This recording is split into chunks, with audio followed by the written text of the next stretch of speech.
Les caractéristiques génotypes du cancer de type anaplasique sont caractérisées par la haute prévalence de mutation du gène P53, entraînant soit la perte de l'expression du gène ou une expression anormale de P53. La protéine P53 est un facteur de transcription qui régule des fonctions cellulaires importantes. Quand la cellule est endommagée, selon le préjudice porté à la cellule, P53 est activé. Lorsque les lésions de l'ADN sont réparables, P53 s'active et répare l'ADN.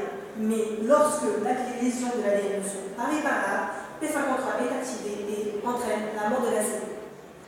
Les mutations de ce gène suppresseur entraîneraient alors une perte de la différenciation des tumeurs thyroïdiennes, mais aussi une perte de résistance des agents cytotoxiques, détruisant les cellules ou prévenant leur multiplication.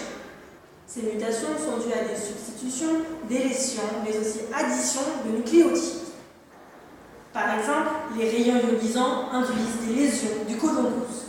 Un défaut de réparation de l'ADN produit une mutation ponctuelle additionnée d'un mésaparénant en face de cette lésion, induisant une modification du code génétique. Chez les jeunes sujets après irradiation se constituent des tumeurs de type papillaire avec des réarrangements chromosomiques de type REP-PTC.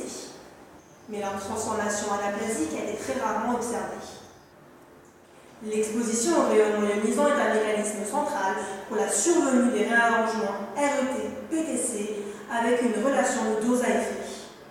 Les réarrangements de type RET-PTC ne se font pas de manière aléatoire, mais en raison de la proximité de deux gènes pendant l'interface qui se trouvent sur le même chromosome.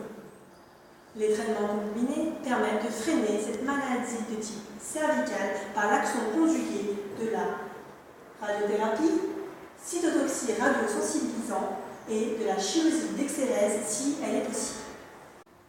Toutefois, ils sont difficiles à mettre en œuvre chez les patients âgés. Le pronostic des cancers de type anaplasique est très sombre. En outre, il varie entre 4 et 9 mois après le diagnostic du cancer. Les survies prolongées de plusieurs années ne concernent que les patients précocement opérés d'une tumeur localisée.